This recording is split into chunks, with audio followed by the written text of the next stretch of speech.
다시는 안 가. 여행 가방을 현관에 내려놓으며 복례 씨는 그렇게 중얼거렸습니다. 올해 67. 대전에서 제주까지 2박 3일. 아들네 가족 넷과 함께한 여행이었죠. 돌아오는 비행기 안에서 사진을 넘겨보았습니다. 38장. 복례 씨 얼굴이 나온 건 4장. 그마저 구석에 반쯤 잘려 있더랍니다. 가족 한가운데 있었는데 혼자였습니다. 어머님, 아버님도 그런 적이 있으셨죠? 200년 전에도 동일한 감정을 느꼈던 사람이 있었습니다.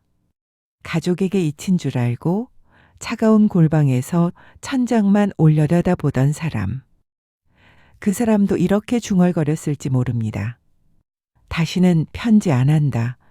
강진 유배지의 골방입니다. 문틈으로 스며드는 겨울바람에 먹물이 얼었습니다. 한지 위에 붓을 내려놓고 그는 문 쪽을 바라봅니다. 오늘도 편지가 오지 않았습니다. 혹시 아버님도 그런 적이 있으시지요? 기다리는 게 전화인지 마음인지 모를 그런 오후. 40의 나이에 모든 것을 빼앗긴 사람이었죠. 집도 벼슬도 가족 곁에 앉을 의자마저. 처음엔 아들들이 소식을 보내왔습니다. 1달에 1번, 2달에 1번. 유배가 3년째로 접어들자 편지가 끊겼습니다. 그 사람의 이름은 정약용입니다. 정약용은 참다 못해 붓을 들었습니다. 여유당 전서에 남아있는 그 서찰에는 네가 아비를 산 사람으로 여기기는 하느냐는 울분이 배어 있습니다. 편지를 쓰다 붓을 멈추었을 겁니다. 어쩌면 먹물이 번지는 것도 모른 채 아들의 어린 시절 얼굴을 떠올렸을지도 모릅니다. 보고 싶다는 말 대신 화가 먼저 올라옵니다. 그런데 화가 나는 이유를 들여다보면 그 밑바닥에는 전부 그리움이었죠. 그때 정약용의 마음이 어쩌면 지금 어머님의 마음과 닮아 있지 않을까요? 나 없어도 잘들 사는구나. 화가 아니라 서러움입니다. 그런데 이 사람이 사실은 조선이 낳은 가장 위대한 학자 가운데 한 명입니다. 500권이 넘는 책을 남겼고 목민심서와 경세유표로 세상의 뼈대를 다시 세우려 한 사람. 수원화성의 거중기를 설계한 천재. 그런 사람도 자식 앞에서는 그저 서운한 아버지였습니다. 하지만 정약용이 정말 대단한 건 그 서운함 다음에 한 일입니다. 서운해서 붓을 꺾었을까요? 다시는 편지하지 않겠다고 등을 돌렸을까요? 아닙니다. 정약용은 오히려 더 많이 썼습니다. 다만 편지의 내용이 달라졌죠. 왜 연락을 안 하느냐는 원망 대신 아들에게 줄 수 있는 가장 좋은 것을 담기 시작했습니다. 학문하는 법, 농사 짓는 법, 사람을 대하는 법, 심지어 차 끓이는 법까지 무엇을 건넬지를 정약용 자신이 정했습니다. 기다리는 사람에서 자신이 주체적으로 선택하는 사람이 된 거지요. 어머님도 그런 적이 있으셨을 겁니다. 서운한 마음을 삼키고 대신 반찬통을 싸던 그 손. 전화기를 내려놓고 김치를 담그러 부엌으로 가시던 그 뒷모습. 정약용의 그 붓끝과 반찬통을 챙기시던 어머님의 손끝이 같은 곳을 향하고 있었습니다. 받아주지 않아도 건네는 마음. 읽어주지 않아도 쓰는 편지. 참 이상한 마음이죠. 복례 씨 이야기로 돌아가 볼게요. 제주도 펜션에서 며느리와 손주가 테라스에서 웃고 있을 때 복례 씨는 싱크대 앞에 서 있었습니다. 설거지를 하고 있었죠.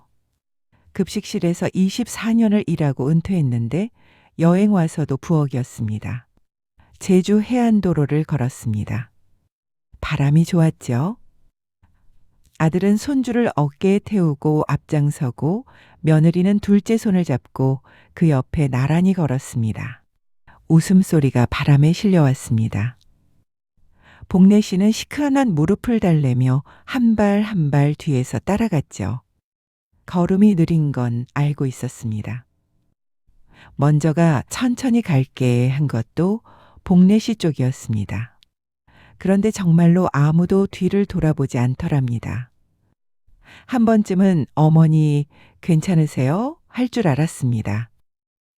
10걸음쯤 뒤처졌을 때 앞에서 넷이 나란히 걸어가는 뒷모습이 보였죠. 참 예쁜 가족이었습니다. 그러나 거기에 복래 씨의 자리는 없었습니다.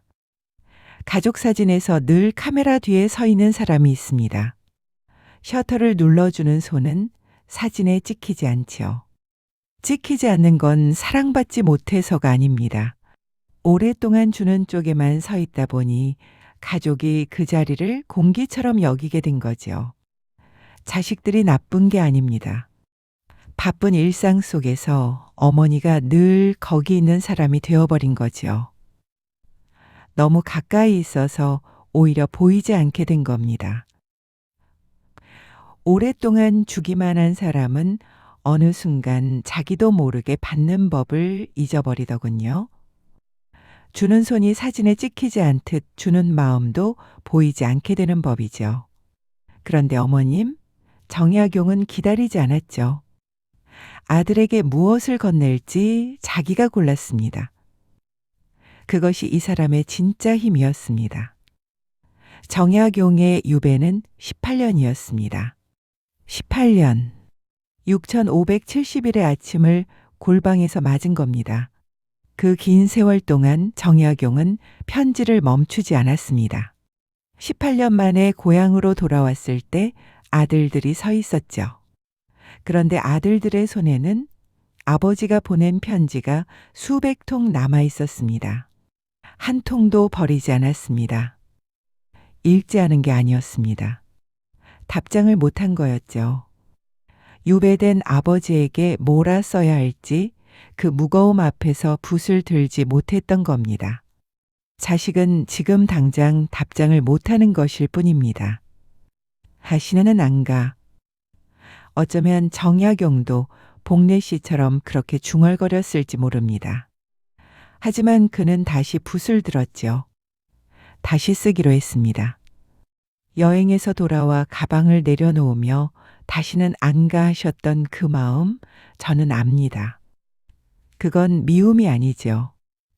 그만큼 함께이고 싶었던 거죠. 함께 웃고 함께 사진 찍고 함께 앉아서 아이스크림 하나 나눠 먹고 싶었던 거죠. 그 마음이 어찌 잘못이겠습니까? 그런데 어머님, 한 가지만 여쭤볼게요. 그 여행에서 어디 갈지 정하신 분이 누구셨나요? 식당도 코스도 사진 찍을 장소도 전부 아드님 가족이 정하지 않으셨나요? 정약용이 골방에서 다시 붓을 든 것은 편지를 받기 위해서가 아니었죠. 무엇을 건넬지 자기가 골랐습니다. 그것이 기다리던 사람이 일어서는 방법이었습니다. 어머님도 그러실 수 있습니다. 어머님, 아버님, 사실 가족들이 정한 코스를 따라가는 건 배려였을 겁니다.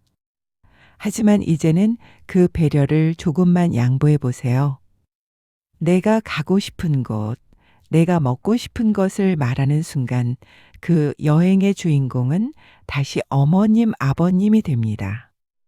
셔터를 누르던 손을 거두고 렌즈 앞에 서는 그 찰나의 어색함을 사랑해 보세요. 그 어색함이야말로 나를 찾아가는 첫 번째 신호일지 모르니까요. 오늘 밤 가족 단톡방에 툭 던져보실 그 한마디를 응원하겠습니다. 이번엔 내가 가고 싶은 곳이 있는데 하고 말이죠. 어머님, 아버님의 모든 계절이 당신의 찬란한 빛깔로 채워지길 바랍니다. 사랑합니다. 지금까지 다정한 딸이었습니다.